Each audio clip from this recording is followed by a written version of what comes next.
కష్టమే ఇక్కడ నీకే కష్టం. ఒకవేళ చేనుల మధ్యలో నడవాలనుకుంటే గట్టు మీద గట్లు నరికితే ఏమొస్తుందని మీకు.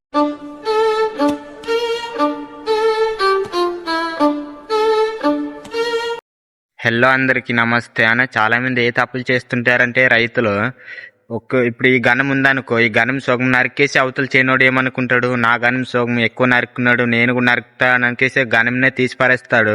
అలాంటప్పుడు గనం నరికితే కొంచెం భూమి వస్తుందిగా, అక్కడ కూడా ఏమో ఎత్తున పెట్టుకోవచ్చు అని ఆలోచనతో గనం అయితే చాలా మంది ఇలాగే నరికిన చాలా మంది గొడవలు అయితే పడుతుంటారు చేనలు. నేను ఎక్కువ నరికే నువ్వు ఎక్కువ నరికేవని. అలా అయితే ఎవరూ చేయకండి. అక్కడ ఎంత పండుతుందని మనము చాలా ఉంది భూమిలో పండించుకోలేము. అలాగే అక్కడ గట్టి దగ్గర ఏం పండుతుందన్న, మీరు గట్టి కోసమే కొట్లాడుతుంటారు చాలా మంది రైతులు. మనం ఇప్పుడు సొంత చేనులోనే పండించుకోలేము సరిగా, అట్లయితే గడ్డి నరికిన అక్కడ ఇత్తనం పెట్టుకుంటే అక్కడ ఏం పండుతుందన్న చెప్పు.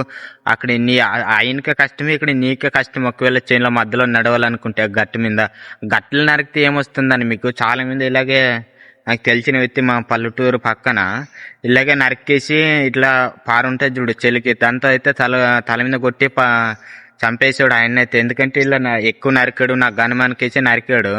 అలా నరికితే మీకు ఏమొస్తుందని చెప్పు. అక్కడ గట్టె దగ్గర ఏమైనా పండుతుందా పంట? ఇక్కడ సొంత చేనులోనే పండించుకోలేము సరిగా, అట్లయితే అక్కడ పండుతుంది ఏమైనా. దానికి ఎందుకని చాలా మంది రైతులు ఇలాగ గొడవపడి కొంతమంది చంపే స్థాయికి అయితే వస్తుంటారు గట్టె కోసము. అక్కడ ఏం పండుతుందన్న? మీకు ఇంకా భూమి కావాలంటే ఇలా పొలంలో చాలా చోట్ల అయితే స్థలం ఉంటది గడ్డి కోసమే. అలాగే గడ్డి ఉందానికే వదిలేసి ఉంటారు. అలాంటి బాగా నైస్ గా సాఫ్ చేసుకుని అక్కడ పెట్టుకోండి, ఇతను చేసుకోండి. గట్టెల దగ్గర ఏం పండుతుందన్న? ఈయన ఎక్కువ నరికాడును ఈయన నరుకుతాడు, తర్వాత ఆయన నా గనం నరికాడని ఆయన. ఇలాగ గొడవలు చాలా మంది ఇలాగే చేస్తుంటారన్న. అలా పడుకోండి. గడ్డలని నరికితే ఏమొస్తుంది చెప్పు.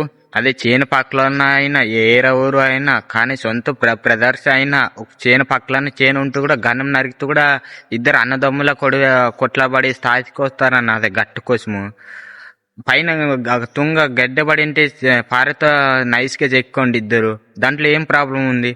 అదే గట్టు కోసమే కొట్లాడి పడతారు అని చాలా మంది రైతులు పొలంలో పక్కన ఉన్న వాళ్ళు. అలా ఎవరు చేయకండి. చాలా మందిని చూసా, అలా ఎవరు చేయకండి. అక్కడ ఏమైనా పండుతుందా?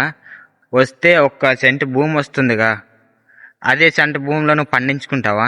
ఎంత పండించుకుంటావు చెప్పు.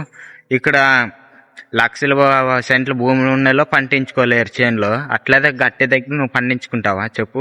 నేనే చెప్పాక మీ అంత పెద్దవాడిని ఏమో కాదు, మీలాగా ఒక రైతునేమో కాదన్న. నాకు తెలిసిన అనుభవంతో చెప్తున్నా. ఎందుకంటే కంగారులో ఒకవేళ నేను కూడా కొట్టే స్థాయికి అయితే వెళ్తా గట్టి నరికితే నా చేన్ని.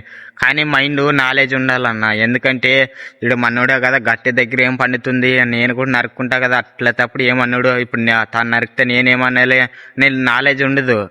కోపం ఎక్కువ ఉంటుంది చాలా మందికి, అదే తగ్గించుకోండి అన్న. ఎందుకంటే అది మీకే మంచిది. చాలా మంది ఇలాగే చేస్తుంటారు. వాళ్ళు చేయకుండా ఆపాలంటే ఇది మీ చేతుల్లో అయితే ఉంది. నేను చెప్పే స్థితిలో అయితే చెప్పాను.